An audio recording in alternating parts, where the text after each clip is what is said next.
Hay momentos en que el pasado se niega a quedar enterrado, cuando secretos cuidadosamente guardados durante generaciones reaparecen de golpe, no por una confesión, no por documentos, sino por algo tan simple como una fotografía, una sola imagen que alguien quiso, desesperadamente, borrar para siempre. En 1952, una mujer llamada Margaret Howell encontró una fotografía así en la casa donde se crió, en Charleston, Carolina del Sur. Estaba escondida detrás de un panel falso, dentro de la pared de lo que había sido el dormitorio de su abuela. A primera vista, la foto no parecía impactante. Mostraba a 7 personas de pie frente a una iglesia, tomada en algún momento de la década de 1870. Pero lo que Margaret vio escrito en el reverso, con la letra de su abuela, iba a deshacer todo lo que creía saber sobre su familia. Y lo verdaderamente inquietante fue esto. Su abuela había escrito 3 palabras que no tenían ningún sentido. 3 palabras que arrastrarían a Margaret a un camino de descubrimiento tan perturbador que pasaría los siguientes 3 años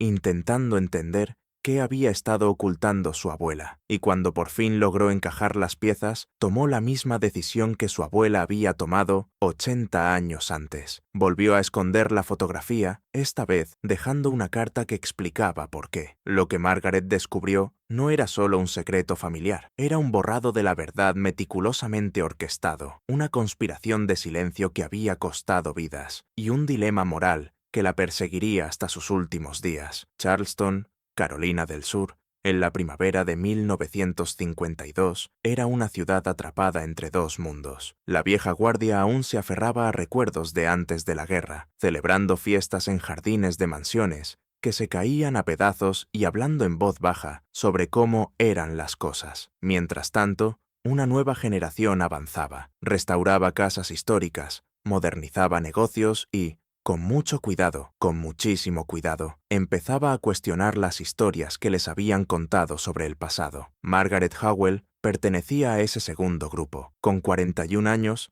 era maestra, viuda y una mujer práctica que creía en el progreso. Había heredado la estrecha casa adosada de King Street de su padre, quien a su vez la había heredado de su madre, Constance Howell, y en la primavera de 1952, Margaret decidió que había llegado el momento de hacer esa casa verdaderamente suya. La casa era típica del distrito histórico de Charleston, 3 pisos de altura, pintada de amarillo desvaído, con contraventanas negras y un pequeño balcón de hierro forjado en el segundo piso. Por dentro, las habitaciones eran oscuras y estrechas. El papel tapiz se despegaba, y los suelos de madera crujían con cada paso. Su abuela Constance había vivido allí sola desde 1905 hasta su muerte en 1948, y durante todos esos años casi no cambió nada. Los muebles eran victorianos, pesados, opresivos. Las cortinas eran de terciopelo grueso y bloqueaban la luz del sol. Cada superficie estaba repleta de figuritas de porcelana, daguerrotipos enmarcados y libros encuadernados en cuero que nadie leía. Caminar por esa casa se sentía como entrar en un museo o en un mausoleo. Margaret había mantenido la casa casi intacta durante 4 años tras la muerte de su abuela, en parte por respeto y en parte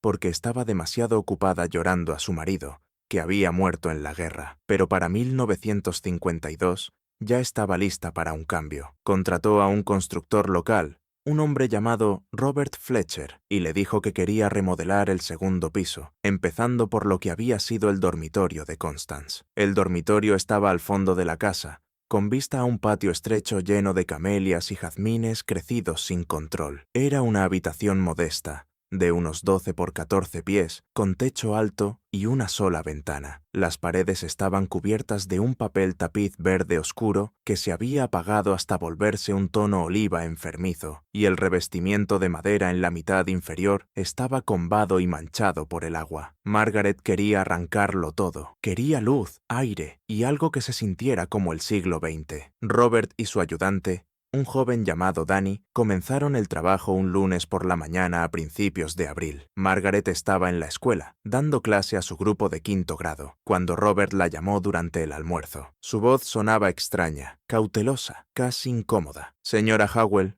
Creo que necesita venir a casa, dijo. ¿Pasa algo malo?, preguntó Margaret, ya recogiendo sus cosas. No exactamente malo, respondió Robert, pero encontramos algo detrás de la pared en la habitación de su abuela. Creo que debería verlo. Margaret condujo a casa lo más rápido que pudo, con la mente disparada en posibilidades. ¿Habrían encontrado daños? ¿Podredumbre? ¿Termitas? Cuando llegó, Robert la esperaba en el vestíbulo, sosteniendo una bolsa de cuero entre las manos. Era pequeña, más o menos del tamaño de un libro, y tan vieja que el cuero estaba reseco y agrietado como hojas de otoño. Estaba detrás del revestimiento, explicó Robert, mientras la llevaba escaleras arriba. Estábamos haciendo palanca para quitar las tablas cuando Danny notó un hueco en la pared, un espacio sellado con yeso. Lo abrimos y esto estaba dentro. Le mostró la pared. Habían retirado el panelado, dejando al descubierto el viejo enlucido con pelo de caballo. Y allí, a la altura del hombro, había una cavidad rectangular de unas 8 pulgadas de ancho por 10 de profundidad. Alguien había recortado con cuidado el espacio entre dos montantes, había colocado la bolsa de cuero dentro y luego lo había sellado con yeso fresco. Con los años,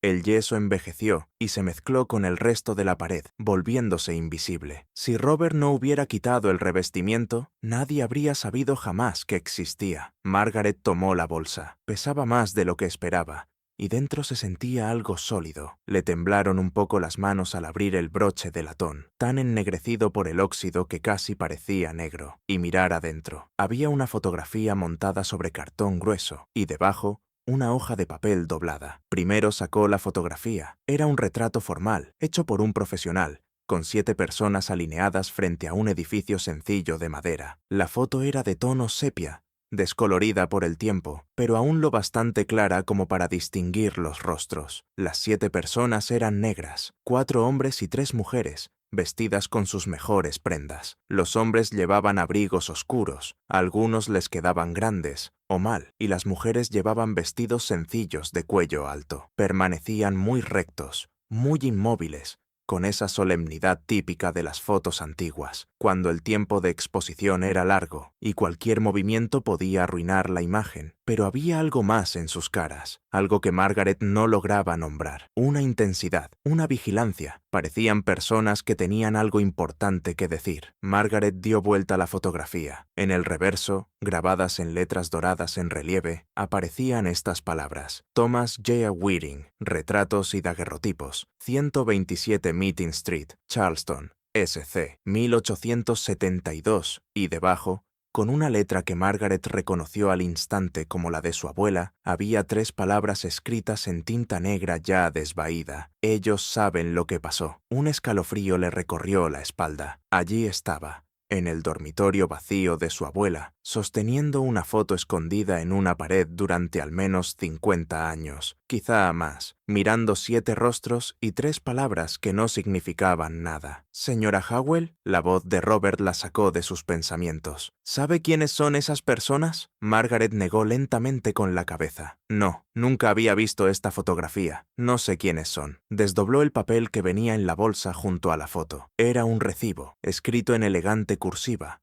en papel membretado del estudio fotográfico de Thomas J. Wearing. El recibo estaba fechado el 23 de abril de 1872. Decía: recibido del reverendo S. en la suma de $300 por un retrato fotográfico. 7 sujetos con montaje. Pagado en su totalidad. Thomas J. Wearing. Margaret lo leyó 2 veces y volvió a mirar la fotografía. Reverendo S.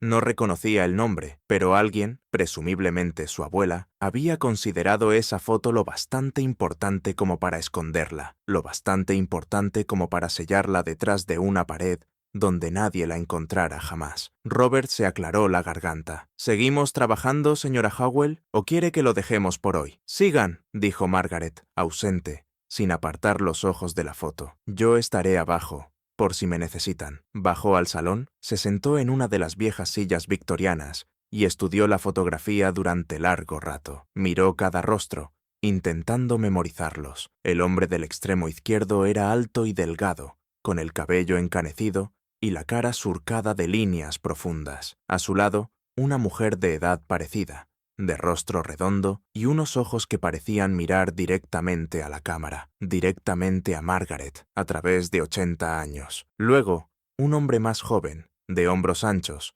con las manos entrelazadas al frente. Otra mujer, pequeña y menuda, erguida con firmeza. Un hombre mayor con barba blanca. Una mujer joven, casi una niña, con el pelo tirante hacia atrás. Y por último, otro hombre, de mediana edad, con una expresión que Margaret solo pudo describir como atormentada. 7 personas, 7 desconocidos. Y su abuela había escrito: ellos saben lo que pasó. ¿Saben qué? ¿Qué había pasado? ¿Y por qué Constance escondería esta fotografía? Margaret volvió su atención al papel doblado que estaba debajo del recibo, el que había visto, pero aún no había revisado. Lo sacó con cuidado. Era una carta, escrita en el mismo papel amarillento del recibo, pero con otra caligrafía. La tinta estaba desvaída, aunque todavía se podía leer. La carta estaba fechada el 15 de mayo de 1872 y comenzaba así: Mi querida Constance, te escribo con la más estricta confidencia, sabiendo que puedo confiar plenamente en tu discreción. Me has preguntado qué fue del proceso de investigación, y he demorado mi respuesta con la esperanza de que el tiempo suavizara esta amarga verdad. Pero mereces saberlo, así que te lo diré con claridad. La investigación ha sido cerrada.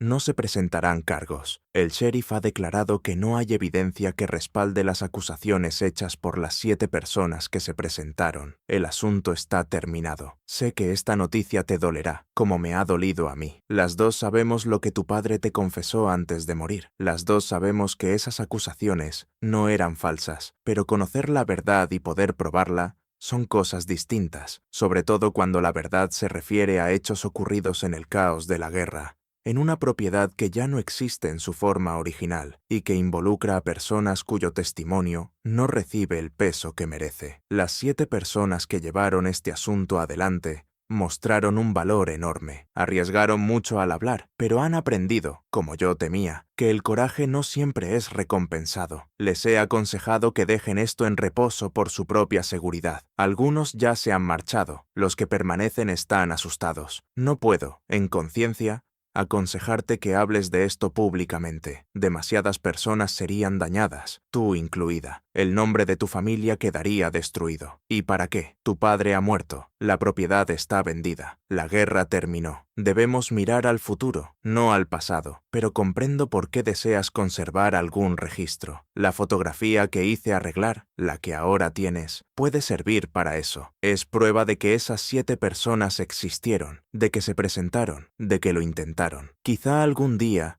cuando las heridas de la guerra hayan sanado y el mundo sea más justo, alguien mire esa fotografía y entienda lo que intentaron hacer. Hasta entonces, te ruego que la mantengas a salvo, que la guardes en privado y que reces, como lo hago yo, para que Dios conceda paz a quienes han sufrido. Tu fiel amiga, Eleanor. Margaret leyó la carta 3 veces. Su mente iba a toda velocidad. Su abuela había escondido esa fotografía a propósito, y quienquiera que fuera Eleanor, una amiga, sin duda alguien en quien Constance confiaba, sabía algo terrible, algo relacionado con el bisabuelo de Margaret, muerto en 1871, algo que implicaba a 7 personas que habían presentado acusaciones cerradas, desestimadas, enterradas. Ellos saben lo que pasó. Ahora le temblaban las manos. Dejó la foto y la carta sobre una mesa auxiliar y se acercó a la ventana, tratando de estabilizarse. Afuera,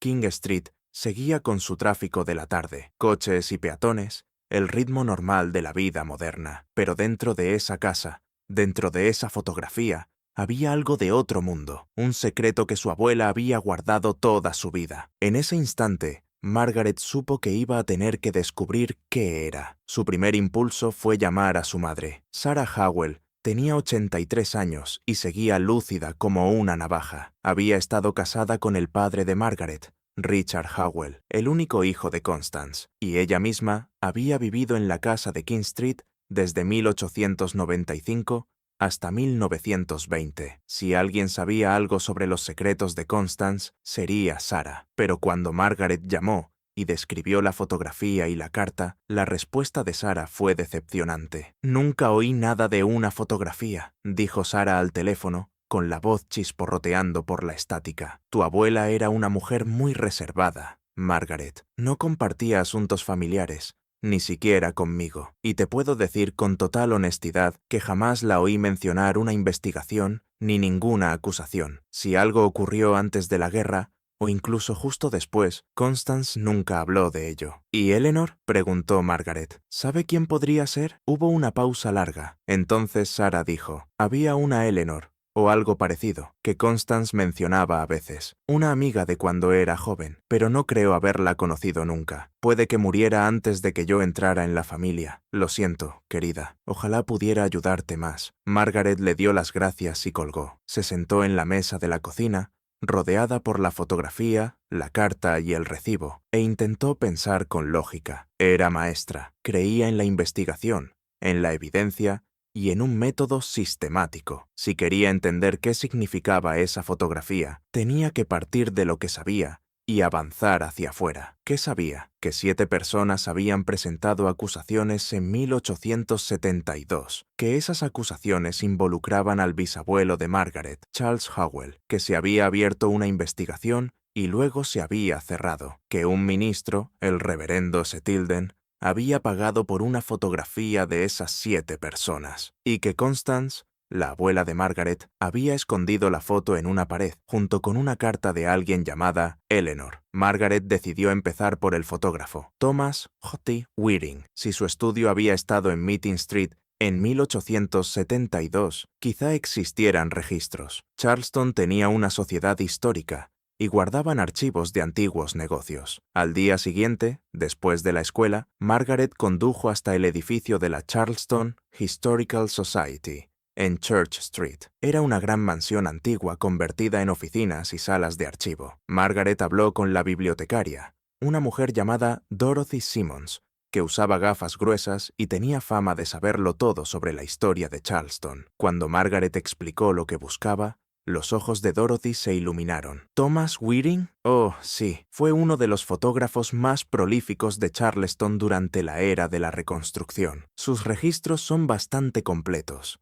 De hecho, tenemos varios libros contables de su estudio. ¿De qué año le interesa? 1872, respondió Margaret. Abril, en concreto. Dorothy desapareció en la trastienda y volvió 20 minutos después con un gran libro encuadernado en cuero. Lo colocó frente a Margaret y lo abrió con cuidado. Las páginas estaban amarillentas y frágiles, cubiertas de una letra pulcra que registraba cada fotografía que Wearing había tomado, la fecha, el sujeto, el precio y, a veces, una nota breve. Margaret pasó las hojas, buscando entre las entradas. Había decenas, retratos de familias prominentes de Charleston, fotos de bodas, fotografías memoriales de niños fallecidos, una práctica común en la época. Y entonces, en la página fechada, el 23 de abril, de 1872, lo encontró. Reverendo Samuel Tilden, retrato de grupo, 7 sujetos, exterior, iglesia Mount Pleasant, 3 puertas, pagado en su totalidad. Ahí estaba, Reverendo Samuel Tilden, no solo S. Tilden, y el lugar, iglesia Mount Pleasant. Margaret copió la información en su cuaderno,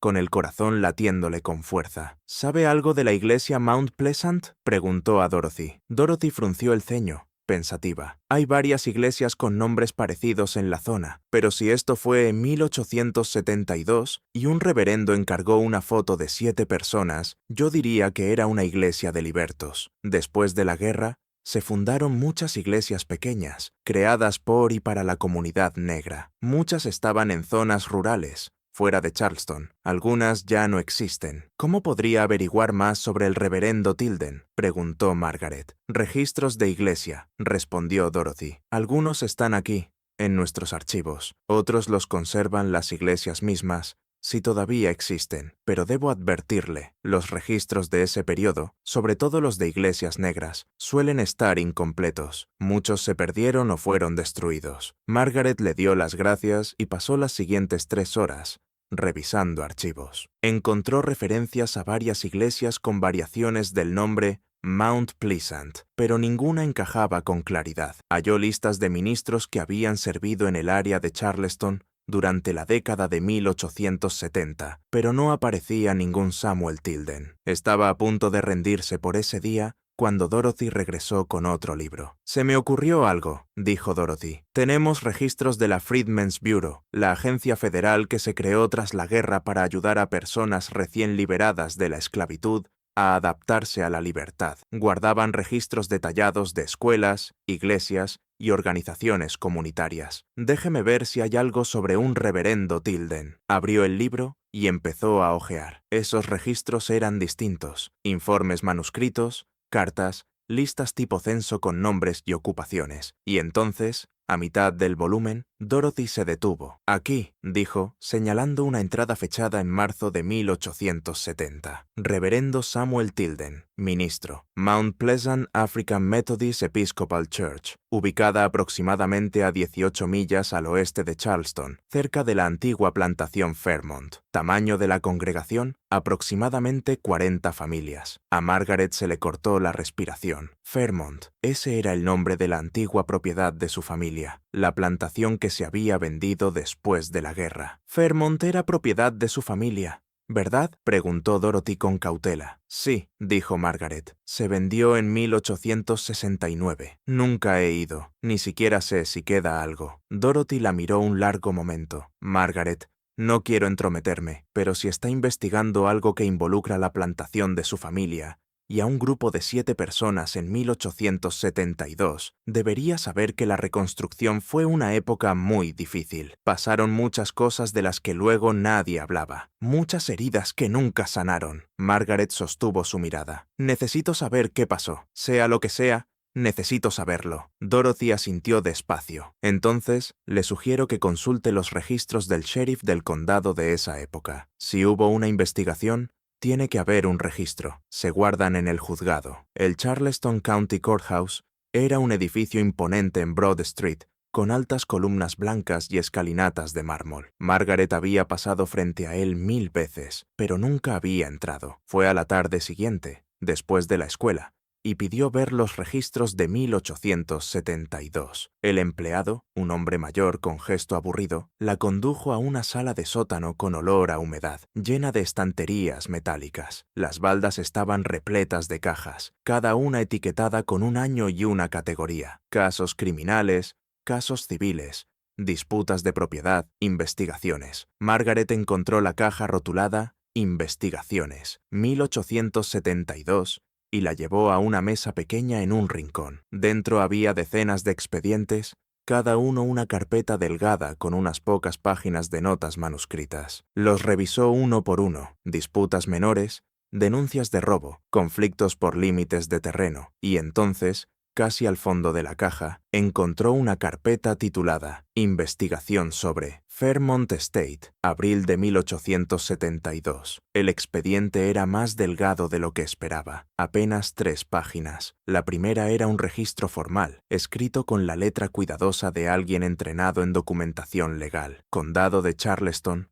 Carolina del Sur. Registro de investigación. Fecha de apertura: 10 de abril de 1872. Asunto: acusaciones presentadas por 7 individuos, nombres listados abajo, sobre el trato a trabajadores en Fairmont Estate durante el periodo 1863 a 1865. Personas que presentan las acusaciones: Benjamin Cook, 34 años, jornalero; Mary Cook, 31 años, trabajadora doméstica; Elias Grant, 42 años, jornalero; Susanna Gray, 28 años, trabajadora doméstica; Thomas Perry, 50 años, jornalero; Rachel Perry, 22 años, trabajadora doméstica; Samuel Porter, 38 años, jornalero. Acusaciones: las personas arriba mencionadas declaran tener conocimiento de un confinamiento ilegal y de las muertes resultantes de 3 individuos en la propiedad de Fairmont Estate, en o alrededor de enero a febrero de 1865. A Margaret le temblaban las manos al leer. Confinamiento ilegal, muertes, enero a febrero de 1865. Era el último invierno de la guerra, cuando todo se desmoronaba, cuando el ejército de Sherman avanzaba por el sur y el pánico estaba en todas partes. Se obligó a seguir leyendo. Naturaleza de las acusaciones. Los declarantes afirman que 3 trabajadores de Fairmont Estate, identificados como Marcus, hombre de aproximadamente 30 años, Joseph, hombre de aproximadamente 25 años, y Dinina, mujer de aproximadamente 35 años, fueron encerrados en un sótano subterráneo en la propiedad como castigo por intentar desertar. Según las acusaciones, el propietario, Charles Howell, abandonó la propiedad durante varias semanas en enero de 1865 debido al acercamiento de las fuerzas de la Unión. Las acusaciones sostienen que el señor Howell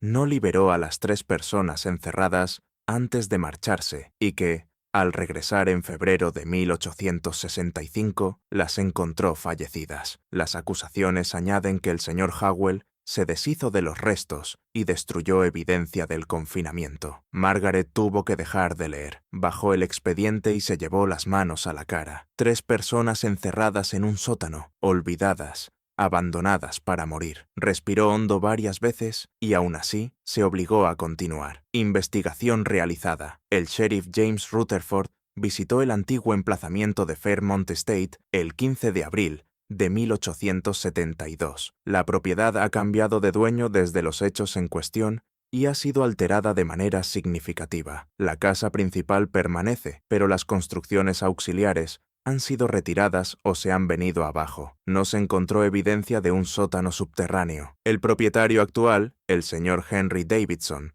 declara que cuando compró la propiedad en 1869, varias estructuras, incluidos un granero y edificios de almacenamiento, estaban en un estado avanzado de deterioro. El señor Davidson afirma que mandó desmontarlas y que los materiales fueron quemados o enterrados. Testimonio de la familia del propietario. La señora Louisa Howell, viuda de Charles Howell, fallecido en 1871, y la señorita Constance Howell, hija, fueron entrevistadas el 18 de abril de 1872. Ambas declararon que no tenían conocimiento de ningún confinamiento ilegal ni de muertes en la propiedad. Ambas sostuvieron que Charles Howell era un hombre de buen carácter, que trataba a sus trabajadores de manera justa dentro de las costumbres de la época. Ambas expresaron la creencia de que las acusaciones eran falsas y estaban motivadas por la malicia. Margaret sintió náuseas. Su bisabuela y su abuela, Constance, la misma Constance, lo habían negado todo. Habían protegido el nombre de Charles Howell. Habían llamado mentirosas a esas 7 personas. Leyó el último párrafo. Conclusión. Debido a la falta de evidencia física,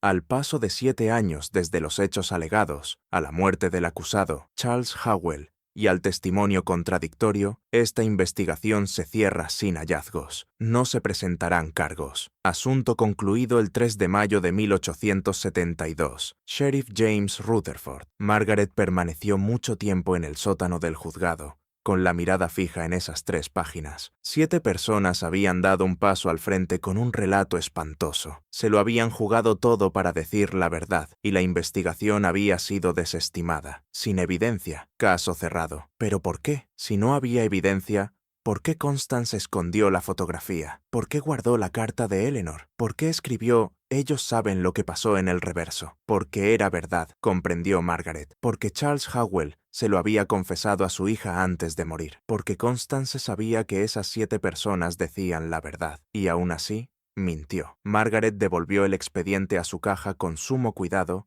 y salió del juzgado. Caminó por Broad Street bajo el sol tibio de la tarde, sintiendo que pasaba de una pesadilla a la normalidad. La gente compraba, conversaba, seguía con su día. Nadie sabía lo que ella acababa de leer. Nadie sabía que, 80 años atrás, 7 personas habían intentado conseguir justicia y habían fracasado. Se subió al coche y salió de Charleston, rumbo al oeste por la vieja Ashley River Road. No tenía un destino concreto, solo necesitaba conducir, pensar, digerir lo aprendido. Y mientras avanzaba, Entendió a dónde iba. Iba a encontrar Fairmont. Margaret nunca había visitado el lugar de la antigua plantación Fairmont. Su padre casi nunca hablaba de ella, y cuando lo hacía, era con una tristeza nostálgica. La tristeza por la gentileza perdida, la riqueza perdida, un modo de vida perdido. Margaret jamás se había planteado cuestionar ese relato, pero ahora, recorriendo los caminos estrechos del campo, al oeste de Charleston, lo veía todo de otra manera. Fairmont no era solo una finca perdida, era un sitio donde se había esclavizado a personas, un sitio donde, según 7 testigos, 3 personas habían muerto de forma horrible, un sitio donde su bisabuelo cometió un crimen atroz y luego lo encubrió. Se detuvo en una pequeña tienda rural, a unas 20 millas de Charleston, y le preguntó al anciano tras el mostrador si sabía dónde estaba la vieja propiedad de Fairmont. Fairmont, repitió él, rascándose la barbilla. Ese nombre me suena. Creo que antes había un lugar con ese nombre por Hammond Road, pero lo dividieron hace años. Ahora hay varias granjas distintas por allí. Le dio indicaciones aproximadas y Margaret siguió conduciendo. El paisaje se volvió más rural. Pinares, campos de soja, casitas de granja apartadas de la carretera. Pasó junto a un cartel envejecido que decía Hammond Road y tomó un carril de tierra estrecho. Tras aproximadamente 1 milla, vio una casa de campo antigua y más allá a un hombre trabajando en un terreno. Aparcó y caminó hacia él cruzando el campo. El hombre levantó la vista al verla acercarse. Tendría unos 60 años, la piel curtida por el sol y ojos amables. ¿Puedo ayudarla?, preguntó. Perdone la molestia, dijo Margaret. Busco información sobre una propiedad que antes estaba aquí. Se llamaba Fairmont. Era una plantación antes de la guerra. La expresión del hombre cambió apenas. No fue hostil, pero sí cautelosa. ¿Fairmont? Sí. Conozco el nombre. Parte de estas tierras fueron Fairmont. ¿Por qué lo pregunta? Margaret dudó, y luego eligió la honestidad. Mi familia era dueña de ese lugar. Mi bisabuelo fue Charles Howell. Estoy intentando saber qué ocurrió aquí. El hombre la observó un instante y asintió lentamente. Me llamo Henry Davidson, dijo. Mi abuelo compró esta propiedad en 1869. Para entonces, casi todos los edificios estaban cayéndose. Los derribó y construyó la casa que ve ahí atrás. Margaret sintió un escalofrío. Davidson. Ese era el apellido mencionado en el informe de la investigación. El abuelo de este hombre había sido quien desmontó las construcciones auxiliares, el que aseguró que no había evidencia de un sótano. ¿Sabe algo de lo que había aquí antes?, preguntó. ¿De las estructuras antiguas? Henry Davidson se mostró incómodo. Había una casa principal vieja. Mi abuelo la conservó un tiempo, pero se quemó en los años 20. Había un granero, unos cobertizos, algunas cabañas de esclavos. Todo estaba en mal estado. Mi abuelo decía que el granero se vino abajo en una tormenta en 1870, así que lo limpió todo y punto. ¿Alguna vez hubo...? Margaret se detuvo, sin saber cómo formularlo. ¿Su abuelo mencionó haber encontrado algo raro mientras despejaba el terreno? La mirada de Davidson se cerró aún más. ¿Y por qué preguntaría eso? Encontré algunos documentos, dijo Margaret con cuidado. Hubo una investigación en 1872. Algunas personas presentaron acusaciones sobre lo que pasó aquí durante la guerra. Estoy tratando de entender si esas acusaciones eran ciertas. Davidson guardó silencio un largo momento. Luego dijo: «Señorita, mi abuelo compró esta tierra legalmente, como corresponde. La trabajó con honradez. Lo que hubiera ocurrido aquí antes de que él fuera dueño no era culpa suya. Y le digo algo, nunca habló de haber encontrado nada fuera de lo normal. Si quitó cosas,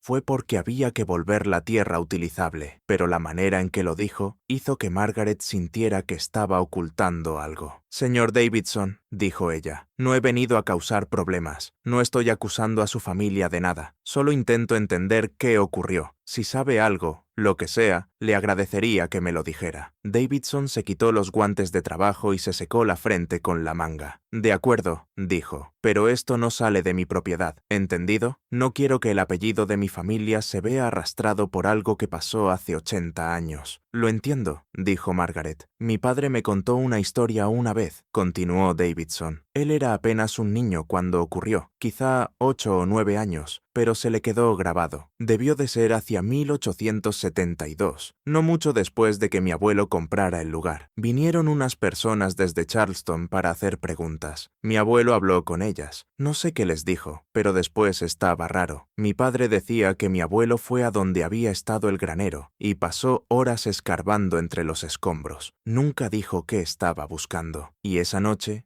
mi padre lo vio quemando algo en un hoyo de fuego detrás de la casa. Quemaba algo que parecía tablones viejos de madera y algún tipo de tela o ropa. Mi padre le preguntó qué era, y mi abuelo le dijo que se metiera en sus asuntos y que no volviera a hablar de eso jamás. Margaret sintió el corazón golpeándole el pecho. ¿Cree que su abuelo encontró pruebas de lo que pasó? No lo sé, dijo Davidson, pero sé que nunca habló del tema, y sé que ese año hizo una donación a la oficina del sheriff, una donación grande, según mi padre. Dijo que era para mejoras comunitarias, pero mi padre siempre se preguntó si no sería otra cosa. Una donación, como la que mencionaba la carta de Eleanor. Una contribución generosa al fondo discrecional del sheriff. Señor Davidson, dijo Margaret, ¿sabe qué ocurrió con quienes presentaron esas acusaciones? ¿Con esas 7 personas? Él negó con la cabeza. No, pero sé que entonces hubo rumores. Mi padre oía cosas de otros en la comunidad. Decía que algunos de ellos murieron poco después. Otros se fueron de la zona, y la gente decía que no era casualidad. Margaret le dio las gracias y volvió al coche con las piernas temblorosas. Se quedó varios minutos al volante,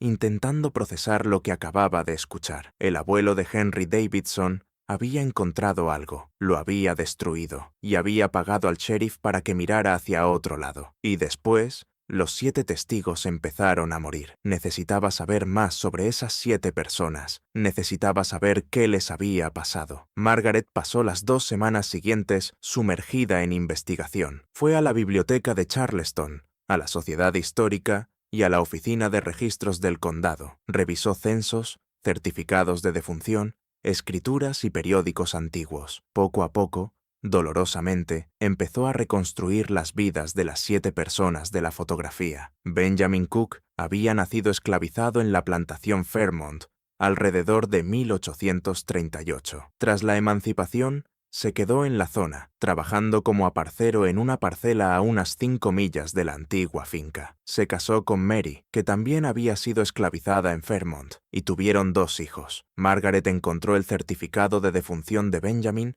fechado el 18 de junio de 1872. Causa de muerte: ahogamiento. La breve descripción indicaba que lo hallaron en un arroyo cerca de su casa. La muerte se declaró accidental. El certificado de defunción de Mary Cook apareció 2 meses después, el 9 de agosto de 1872. Causa de muerte: fiebre. Sin más detalles. Elias Grant había sido trabajador de campo en Fairmont. Después de la guerra, trabajó en diversas granjas de la zona, sin quedarse mucho tiempo en ninguna. Su certificado de defunción estaba fechado el 12 de octubre de 1872. Causa de muerte: lesión sufrida por maquinaria agrícola. Las notas indicaban que quedó atrapado en una desmotadora de algodón y murió horas después por las heridas. 3 muertes, todas dentro de los 6 meses posteriores a la fotografía, todas clasificadas como accidentales o por causas naturales. Pero el momento era imposible de ignorar. El rastro de Susanna Gray se enfrió. Margaret la encontró en el censo de 1870, trabajando como sirvienta en Charleston. Pero después de 1872 no hubo ni un solo registro. Simplemente desapareció del registro público, sin certificado de defunción, sin acta de matrimonio, sin documentos fiscales, como si hubiera dejado de existir. Thomas Perry vivió más que los demás. Murió en 1873, pero su certificado señalaba que había padecido una enfermedad prolongada. Rachel Perry, su hija,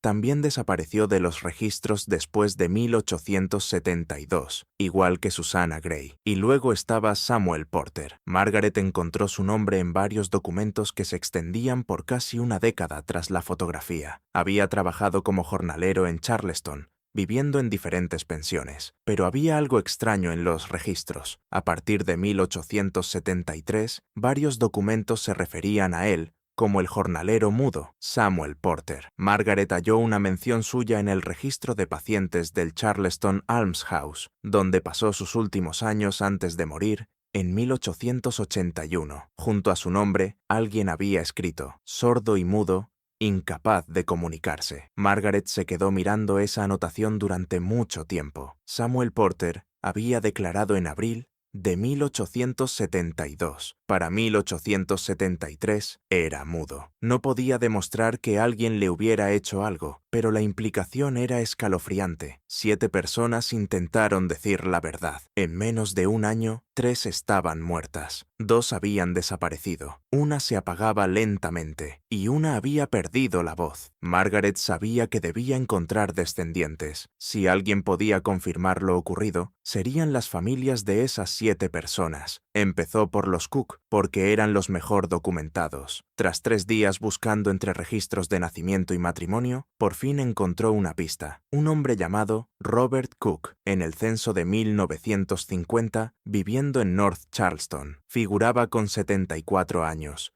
Nacido en el condado de Charleston. Margaret hizo el cálculo hacia atrás. Habría nacido alrededor de 1876, apenas unos años después de la muerte de Benjamin y Mary Cook. ¿Podría ser su nieto? Encontró la dirección y condujo a North Charleston. Era un vecindario modesto, de casas pequeñas, muchas necesitadas de reparación. Margaret localizó el número y llamó a la puerta, con el corazón desbocado. Abrió un hombre negro anciano. Tenía el pelo canoso y ojos cansados, y miró a Margaret con una curiosidad cautelosa. ¿Puedo ayudarla?, preguntó. ¿Señor Cook? ¿Robert Cook? Sí, soy yo. Margaret se presentó y explicó, con todo el cuidado posible, que estaba investigando la historia de su familia y que había encontrado una fotografía que quizá involucraba a sus antepasados. Le mostró la foto. El rostro de Robert Cook palideció. Se quedó mirando la imagen un largo rato y luego alzó la vista hacia Margaret con una expresión que ella no supo leer del todo. Tristeza, rabia, resignación, todo mezclado. ¿De dónde sacó esto?, preguntó en voz baja. Estaba escondida en la casa de mi abuela. La encontré hace apenas unas semanas. ¿Son sus abuelos? Robert asintió lentamente. Benjamin y Mary Cook, ahí, señaló a la pareja en la fotografía. Eran mis abuelos. Nunca los conocí. Murieron antes de que yo naciera, pero mi padre me habló de ellos. ¿Qué le contó?, preguntó Margaret. Robert dudó, luego dio un paso atrás y dijo, será mejor que pase. Se sentaron en su pequeña sala, rodeados de fotos familiares y algunos muebles gastados. Robert preparó té y entonces le contó a Margaret la historia que su padre le había contado a él. Mi padre tenía 4 años cuando murieron sus padres, empezó Robert. Lo crió su tía, la hermana de Mary, y cuando fue lo bastante mayor para entender, ella le explicó lo que había pasado. Dijo que Benjamin y Mary intentaron hacer algo valiente, intentaron conseguir justicia por algo terrible que ocurrió durante la guerra. Había 3 personas, Marcus, Joseph y Dinina, que fueron encerradas en un sótano como castigo. El hombre que era dueño de la plantación donde estaban esclavizados los encerró ahí, y luego se fue. Se fue y los dejó. Cuando volvió semanas después, estaban muertos. Mis abuelos y otras 5 personas lo sabían porque fueron quienes encontraron los cuerpos. Años más tarde, Robert hizo una pausa,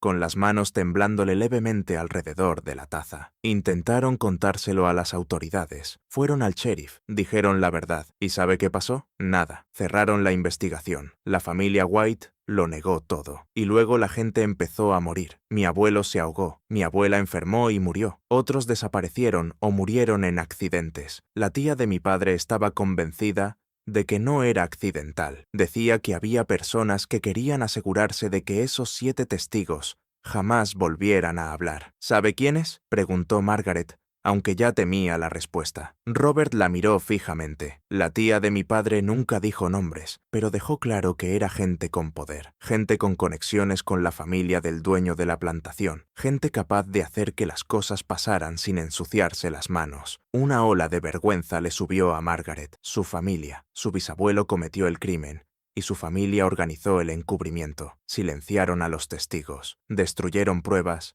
y se salieron con la suya. Señor Cook, dijo ella, con la voz temblorosa, lo siento muchísimo. No puedo deshacer lo que se hizo, pero quiero que sepa que yo le creo a sus abuelos. Creo que dijeron la verdad y voy a averiguar todo lo que pueda sobre lo que ocurrió. Robert le respondió con una sonrisa triste. Señorita Howell, Se lo agradezco, pero le diré lo que mi padre me dijo a mí. El pasado es el pasado. Los que hicieron el mal ya no están. No hubo justicia entonces, y no la habrá ahora. Lo único que podemos hacer es recordar. Recordar que hubo gente que lo intentó. Recordar que pagaron un precio por intentarlo. Y asegurarnos de que sus nombres no se olviden. Margaret salió de la casa de Robert Cook con lágrimas en los ojos. Condujo de regreso lentamente, sintiendo el peso de lo aprendido. Cuando llegó a King Street, ya sabía qué tenía que hacer después. Tenía que averiguar si existían más registros, más pruebas de lo que les había pasado a los 7 testigos. Necesitaba saber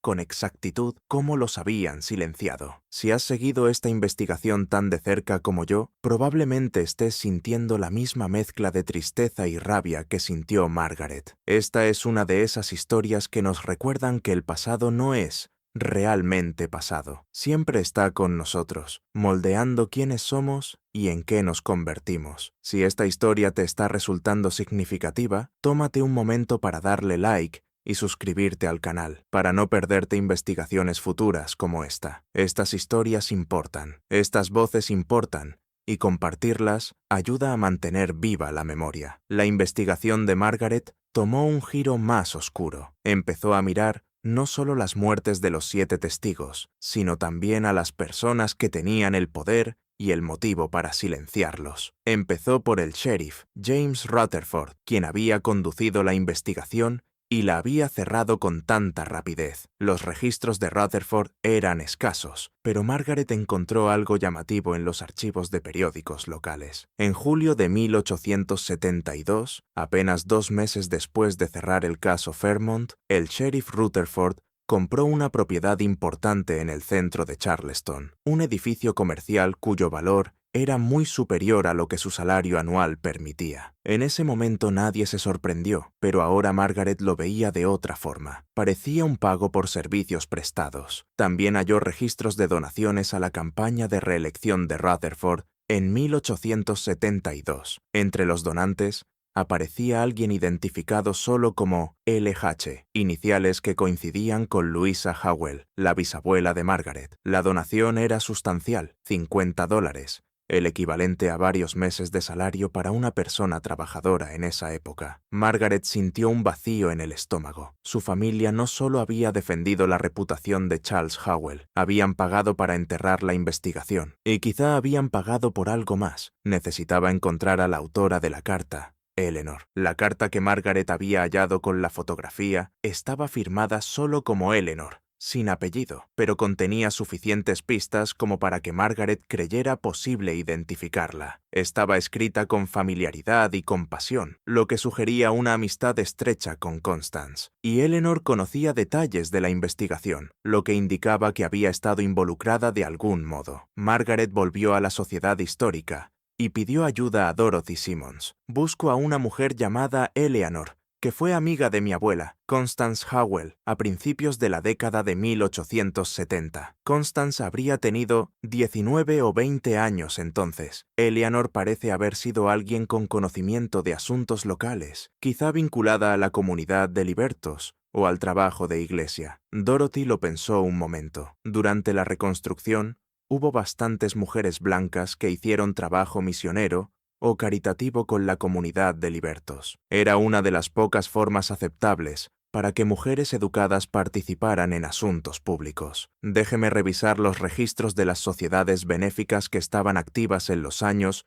1870. Media hora después, regresó con un libro de registros. Encontré varias organizaciones, pero hay una que destaca, la Ladies Relief Association of Charleston. Se fundó en 1866 para ayudar a viudas y huérfanos de guerra, pero para principios de la década de 1870, amplió su misión e incluyó educación y apoyo para las personas liberadas. Aquí tiene la lista de miembros en 1872. Señaló un nombre en la página. Eleanor Wainwright. Eleanor Wainwright, repitió Margaret. ¿Dice algo más de ella? Dorothy recorrió el texto con la mirada. Dice que era hija del juez Marcus Wainwright. No estaba casada, algo relativamente inusual para una mujer de su clase en esa época. Y dice que estaba especialmente involucrada en la creación de escuelas e iglesias para la comunidad negra. Dorothy levantó la vista. Si trabajaba con iglesias, eso explicaría cómo supo de la investigación. Podría haber estado conectada con la congregación del reverendo Tilden. Margaret sintió una oleada de esperanza. ¿Hay alguna manera de saber más? ¿Cartas, diarios? ¿Algo? El juez Wainwright era una figura destacada, dijo Dorothy. Los papeles familiares podrían estar archivados en algún lugar. Déjeme hacer algunas llamadas. 2 días después, Dorothy llamó con noticias. Los archivos de la familia Wainwright estaban en la biblioteca del College of Charleston, en colecciones especiales. Margaret pidió cita y fue la tarde siguiente. La bibliotecaria le trajo 3 cajas de documentos, cartas, diarios, papeles legales y objetos personales de la familia Wainwright. Margaret pasó horas revisándolos y entonces, en la segunda caja, encontró lo que buscaba, un diario de Eleanor Wainwright que cubría los años 1870 a 1880. A Margaret le temblaron las manos al abrirlo. La caligrafía era la misma, elegante, que la de la carta encontrada junto a la fotografía. Empezó a leer y fue directo a las entradas de principios de 1872. 15 de enero de 1872. Visité hoy la congregación de Mount Pleasant. El reverendo Tilden realiza una labor admirable con recursos muy limitados. Esta gente ha sufrido tanto y aún así se mantiene esperanzada. Es imposible no admirar su resiliencia. 3 de febrero de 1872. Constance vino a tomar el té hoy. Ha cambiado mucho desde la muerte de su padre. Hay una tristeza en ella de la que no habla de manera directa, pero percibo que carga con un gran peso. 9 de marzo de 1872. Constance se confió a mí hoy con el mayor secreto. Lo que me contó me dejó conmocionada. Su padre le confesó algo antes de morir, algo terrible que ocurrió durante la guerra. 3 personas murieron y fue culpa suya. Las dejó encerradas en un sótano y se olvidó de ellas. Constance está atormentada por este conocimiento. No sabe si hablar públicamente o guardar el secreto de su padre. A Margaret se le llenaron los ojos de lágrimas, así que Constance se lo había dicho a Eleanor. Había confiado en alguien la verdad. El diario continuaba. 22 de marzo de 1872. 22 de marzo de 1872. El reverendo Tilden vino a verme hoy. Me pidió consejo sobre un asunto delicado. 7 miembros de su congregación han acudido a él con un relato sobre hechos ocurridos en la finca Fairmont durante la guerra. La historia que cuentan coincide exactamente con lo que Constance me dijo que su padre le confesó. Esas 7 personas presenciaron las consecuencias del crimen de Charles Howell. Encontraron los cuerpos. Quieren justicia, pero tienen miedo. El reverendo Tilden quiere saber si creo que deberían presentarse y hablar. Le dije la verdad, que la justicia es poco probable, pero que dar testimonio es importante, ocurra lo que ocurra. 11 de abril de 1872. Los 7 testigos han ido a ver al sheriff. El reverendo Tilden los acompañó. He rezado por su seguridad y por un desenlace justo, aunque en el fondo temo que no se cumpla ninguna de las dos cosas. 24 de abril de 1872. Organicé para que a los 7 testigos les tomaran una fotografía en el estudio del señor Weering. Me pareció esencial dejar constancia de su existencia, de su valentía. Pase lo que pase con la investigación, quiero que quede prueba de que lo intentaron. 4 de mayo de 1872. La investigación ha sido cerrada. No hay pruebas, dicen. No habrá cargos. No me sorprende, pero me rompe el corazón. Fui a ver a Constance y le conté lo sucedido. Lloró. Ella sabe que las acusaciones son ciertas, pero no logra obligarse a contradecir la negación pública de su familia. Entiendo su posición, pero me duele ver cómo se niega la justicia de una manera tan absoluta. 16 de mayo de 1872. Le entregué a Constance la fotografía de los 7 testigos. Me la pidió expresamente. Dijo que quería conservarla como recordatorio. ¿Recordatorio de qué? No quiso decirlo,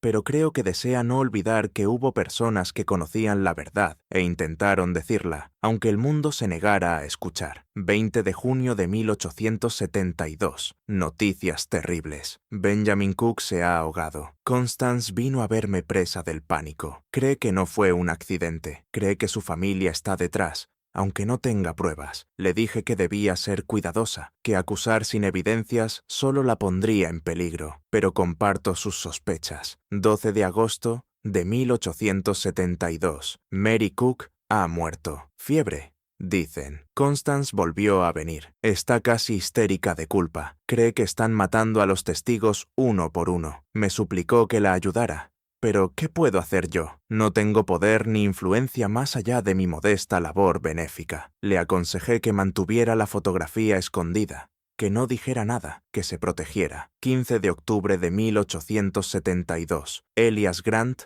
ha muerto. Un accidente, afirman, pero ya son 3 testigos muertos en 6 meses. Constance ya no sale de su casa. Ha cortado el contacto con la mayor parte de su familia. Me escribe en clave, temiendo que intercepten sus cartas. Esta tragedia nos ha consumido a las 2. Margaret leyó el resto de las entradas del diario de Eleanor de aquel período. Las referencias a los testigos de Fairmont se volvieron menos frecuentes con el paso de los años, pero nunca desaparecieron del todo. En 1873, Eleanor escribió sobre la muerte de Thomas Perry y la desaparición de Susanna Gray y Rachel Perry. En 1881, escribió sobre la muerte de Samuel Porter, señalando que había pasado sus últimos años sin poder hablar. La última entrada relacionada con el caso estaba fechada en 1885. 1885. Vi a Constance hoy. No hemos hablado a fondo del asunto de Fairmont en muchos años, pero sigue persiguiéndonos a ambas. Me dijo que ha escondido la fotografía donde nadie la encontrará. Dice que ha hecho una especie de memorial para esas 7 personas, aunque nunca podrá contárselo a nadie. Ahora somos 2 mujeres ancianas, cargando secretos que morirán con nosotras. Tal vez así deba ser, o tal vez seamos cobardes. Ya no lo sé. Margaret cerró el diario con cuidado. Se quedó sentada en la silenciosa sala de lectura de la biblioteca, rodeada de los restos físicos del pasado, intentando procesar lo que había aprendido. Su abuela lo sabía, Eleanor lo sabía. Habían visto cómo silenciaban sistemáticamente a 7 personas, y no hicieron nada. Guardaron el secreto, escondieron la fotografía, y ahora Margaret también lo sabía. La pregunta era, ¿qué haría ella con ese conocimiento? Durante el mes siguiente,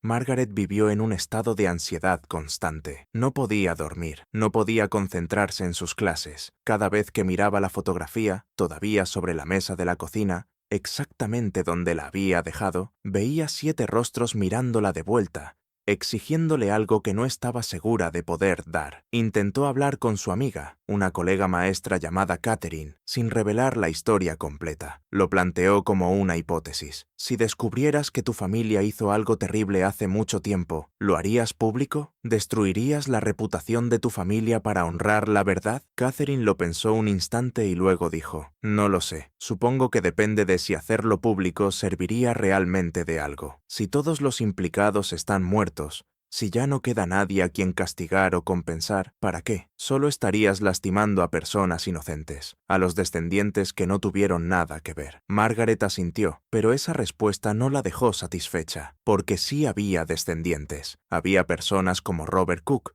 que cargaban con el conocimiento de que sus ancestros habían sido silenciados y olvidados. ¿No merecían que se reconociera la verdad? Decidió hablar con un abogado, no para iniciar ninguna acción legal, sino para entender qué implicaciones podría tener. Fue a ver a Martin Jennings, un abogado anciano que había gestionado la herencia de su padre. Le explicó la situación, omitiendo con cuidado nombres y detalles específicos, y le preguntó qué opinaba. Martin escuchó atentamente y luego se recostó en su silla. Señora Howell, voy a ser franco. Desde el punto de vista legal, no se puede hacer nada. Los delitos que describe, si ocurrieron, están muy por fuera de cualquier plazo de prescripción. Los responsables están muertos. La propiedad ha cambiado de manos muchas veces. Y en cuanto a los testigos que supuestamente fueron asesinados, demostrar hoy que sus muertes fueron homicidios y no accidentes sería imposible a estas alturas. Incluso si tuviera pruebas concretas, que por lo que me dice no las tiene, no existe un recurso legal disponible. ¿Y el registro histórico?, preguntó Margaret. ¿Y simplemente asegurarnos de que la gente sepa lo que pasó? Martin la miró largo, evaluándola. Eso no es una pregunta legal, señora Howell. Es una pregunta moral,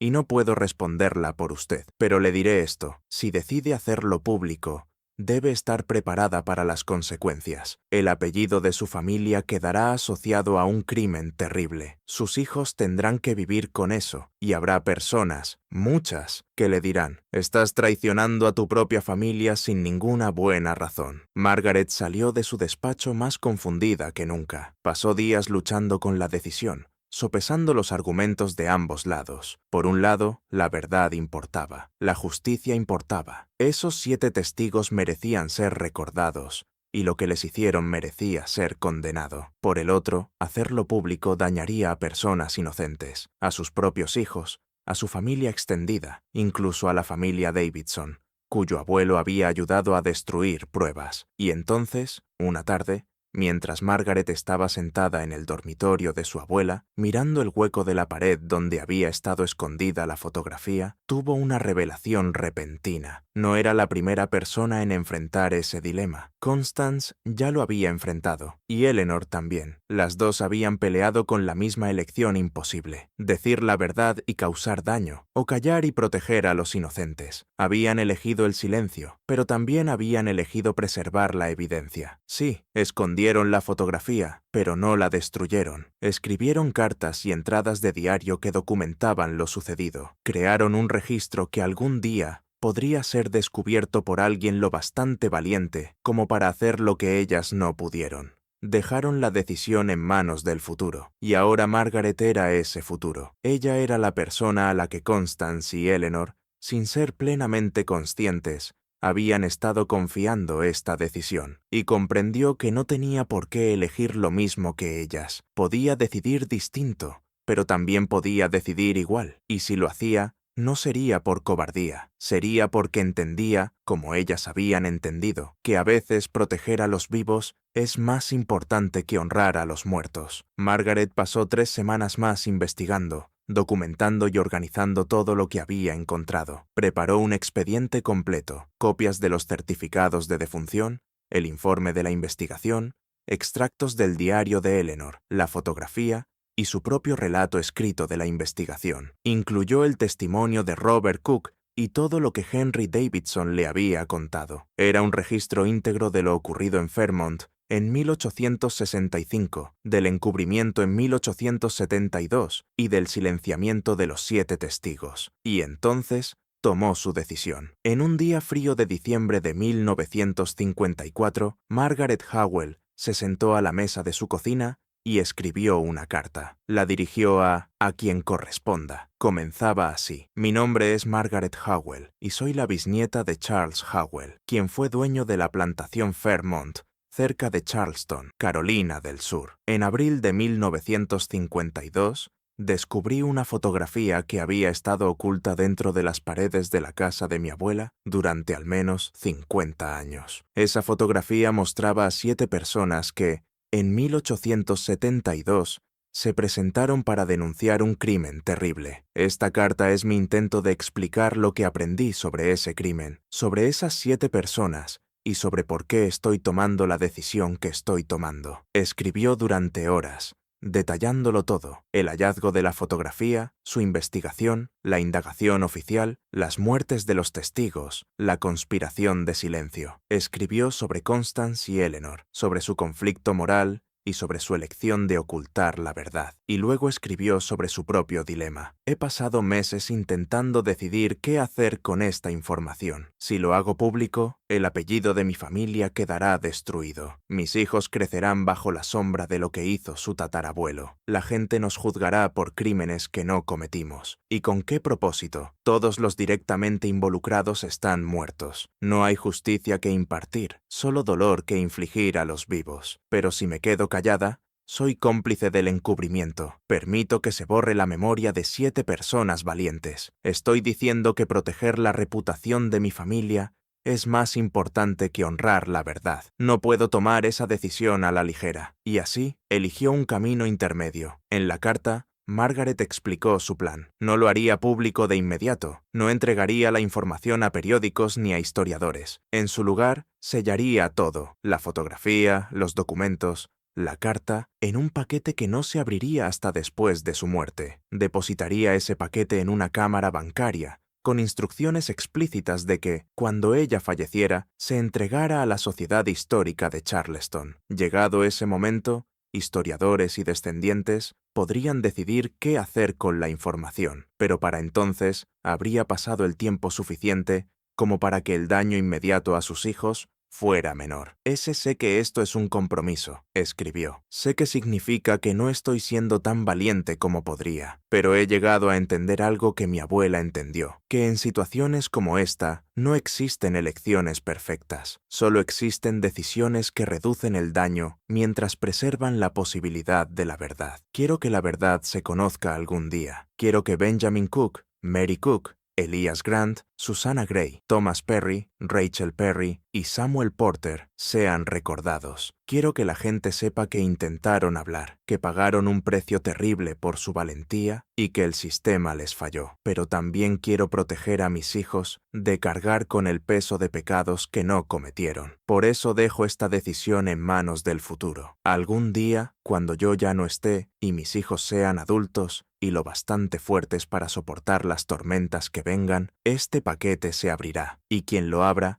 tendrá la información necesaria para decidir qué debe hacerse. Solo puedo esperar que esté eligiendo bien. Solo puedo rezar para que esas 7 personas, donde quiera que estén, entiendan por qué no hablo públicamente ahora. Y solo puedo confiar en que la verdad, aunque tarde décadas en emerger, terminará siendo contada. Margaret Howell, 12 de diciembre de 1954. Selló la carta junto con la fotografía y toda su documentación en una caja metálica. La llevó al Charleston Bank and Trust y gestionó que se guardara en una caja de seguridad con instrucciones estrictas. No debía abrirse hasta después de su muerte. Entonces, su contenido debía entregarse a la Sociedad Histórica de Charleston. Luego, Margaret volvió a casa e intentó seguir con su vida. Pero seguir adelante era mucho más difícil de lo que parecía. Margaret descubrió que no podía dejar de pensar en la fotografía, en los 7 rostros, en la elección que había hecho. Se volcó en su trabajo docente,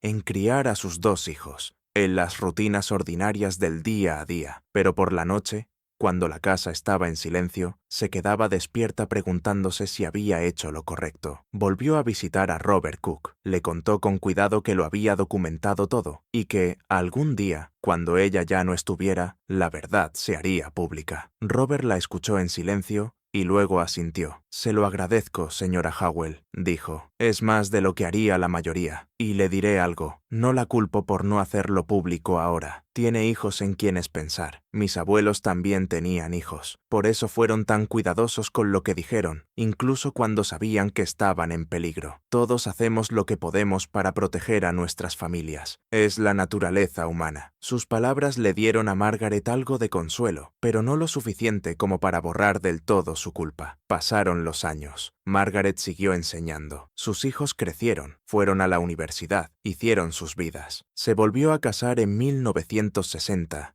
con un hombre amable llamado Thomas Brennan, que no sabía nada de la historia oscura de su familia y al que ella nunca le contó la verdad. Pensó en decírselo muchas veces, pero nunca encontró las palabras. ¿Cómo le explicas a alguien que tu bisabuelo fue responsable de la muerte de 3 personas y que tu familia organizó el silenciamiento de 7 testigos? ¿Cómo cargas con ese tipo de conocimiento en un nuevo matrimonio? Así que se lo guardó. Se convirtió en un peso solitario, uno que llevó a solas durante más de 3 décadas. En la década de 1980, Margaret empezó a tener problemas de salud. Las enfermedades cardíacas eran comunes en su familia, y para 1987, sabía que su tiempo era limitado. Pensó en la caja de seguridad, en el paquete que se abriría tras su muerte. Pensó en la fotografía y en los 7 rostros, y se preguntó qué ocurriría cuando la verdad saliera a la luz. Hizo una última adición al paquete. Escribió otra carta fechada en marzo de 1989, pocos meses antes de morir. En ella,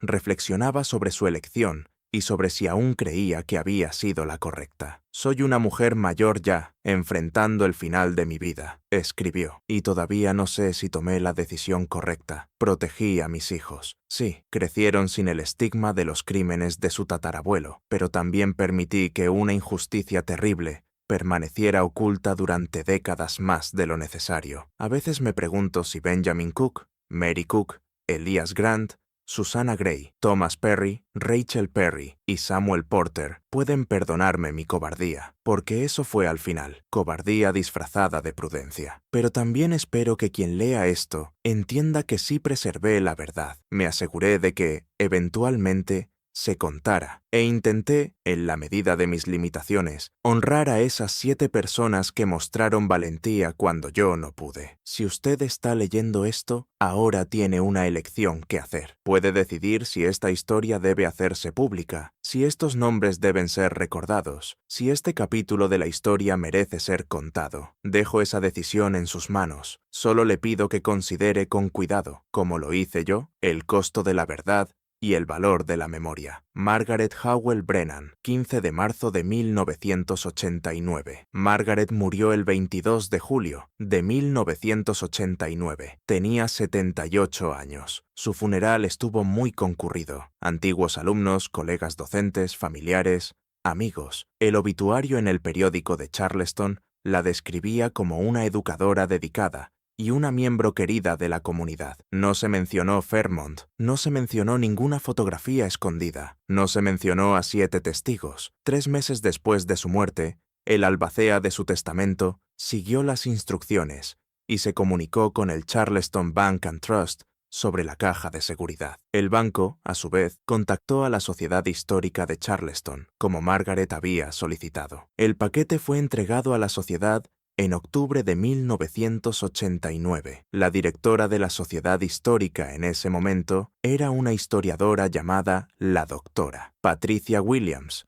una mujer negra que había dedicado su carrera al estudio de la reconstrucción y sus consecuencias. Al abrir el paquete de Margaret y comenzar a leer las cartas y examinar los documentos, comprendió de inmediato que tenía entre manos algo importante. La doctora Williams pasó 6 meses verificando la investigación de Margaret, localizó registros adicionales, entrevistó a descendientes, tanto de la familia Howell como de los 7 testigos, y consultó a expertos legales y a especialistas en ética sobre cómo manejar una información tan sensible. Y en abril de 1990, exactamente 118 años después de la investigación original, ofreció una conferencia de prensa para anunciar sus hallazgos. La historia se convirtió en noticia nacional. La cubrieron periódicos, canales de televisión y programas de radio en todo el país. La fotografía de los 7 testigos se reprodujo en decenas de publicaciones. La gente debatió la elección de Margaret. Algunos la elogiaron por haber revelado la verdad con el tiempo. Otros la criticaron por haber esperado tanto. Los descendientes de la familia Howell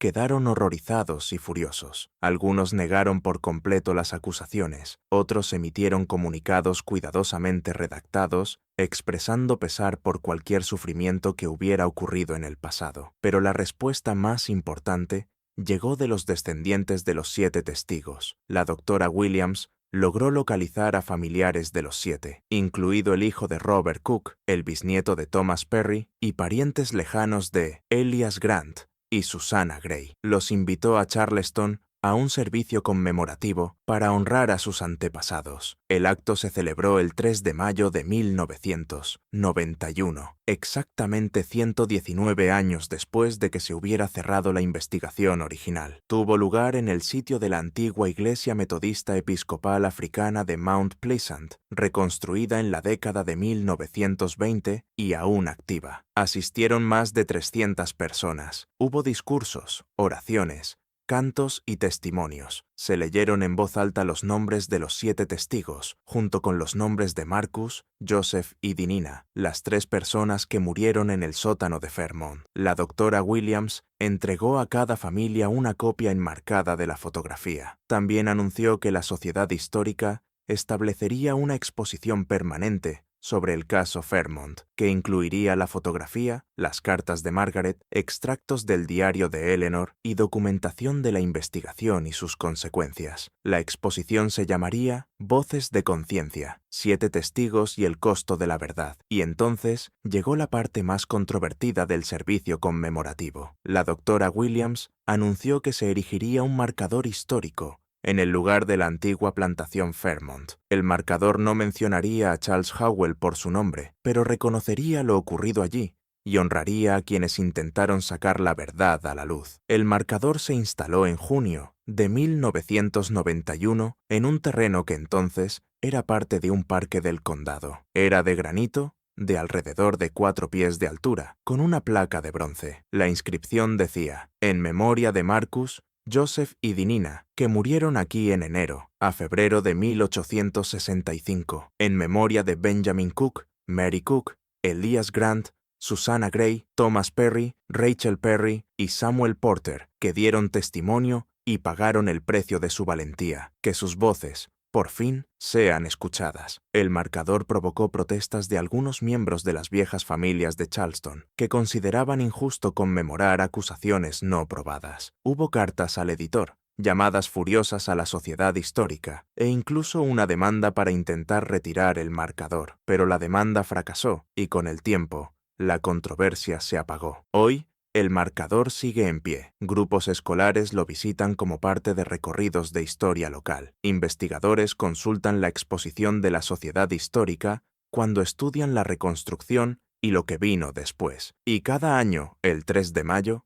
los descendientes de los 7 testigos se reúnen allí para un servicio conmemorativo. La fotografía en sí está ahora resguardada en el Avery Research Center for African American History and Culture del College of Charleston. Ha sido preservada y digitalizada con cuidado. Los visitantes pueden verla en línea o solicitar ver el original en persona. Y si observas los rostros de esas 7 personas, sus expresiones solemnes, su ropa de domingo, sus poses dignas, verás algo que trasciende las limitaciones de la vieja tecnología fotográfica. Verás valentía, verás determinación, verás a personas que sabían que corrían un riesgo terrible y aún así decidieron hacerlo. La historia de Margaret Howell plantea preguntas que cada uno debe responder por sí mismo. ¿Hizo bien en ocultar la verdad durante tanto tiempo? ¿Debería haberlo hecho público de inmediato, sin importar el costo para su familia? ¿O fue su compromiso, preservar la evidencia y retrasar su publicación, un punto medio razonable? No hay respuestas fáciles. Lo que sí sabemos es que Margaret logró que la verdad sobreviviera. Sin su decisión de investigar, documentar y preservar, la historia de los 7 testigos podría haberse perdido para siempre. La fotografía podría haber seguido oculta en esa pared, destruida cuando la casa fuera demolida o renovada. El secreto de Constance habría muerto con ella, y los nombres de Benjamin Cook, Mary Cook, Elias Grant, Susanna Gray, Thomas Perry, Rachel Perry y Samuel Porter habrían sido olvidados. En cambio, hoy se les recuerda, se honra su valentía, se cuenta su historia. Y quizá eso sea lo que más importa, no el momento exacto de la revelación, no los cálculos de daño y beneficio, sino el simple hecho de que la verdad se preservó y con el tiempo se contó. Que 7 personas que intentaron hablar en 1872 finalmente hicieron oír sus voces en 1990. Más de un siglo después. Antes de terminar, quiero preguntarte algo. Si estuvieras en el lugar de Margaret, ¿qué habrías hecho? ¿Lo habrías hecho público de inmediato o habrías tomado la misma decisión que ella? ¿Habrías guardado silencio por completo o habrías buscado otra solución? Déjalo en un comentario. Me interesa de verdad conocer tu opinión sobre este dilema moral. Y si aún no lo has hecho, suscríbete y activa la campana de notificaciones para no perderte historias futuras como esta. Estas historias importan, y compartirlas ayuda a que las voces del pasado no se olviden. Gracias por escuchar. Margaret Howell murió cargando un peso enorme, pero también murió sabiendo que, a su manera imperfecta, hizo lo que pudo para honrar la verdad. La fotografía escondida durante 80 años reveló algo que cambió la historia de una familia. No solo la familia Howell, sino también las familias de 7 testigos, cuya valentía merece ser recordada. Al final, el pasado nunca puede enterrarse del todo. La verdad tiene una forma de salir a la superficie, incluso después de décadas, incluso después de generaciones. Y, a veces, lo más importante que podemos hacer es asegurarnos de que esa verdad sobreviva lo suficiente como para ser escuchada. Los 7 testigos intentaron hablar en 1872. Fueron silenciados, pero su historia sobrevivió y ahora, por fin, han sido escuchados. Gracias por mirar.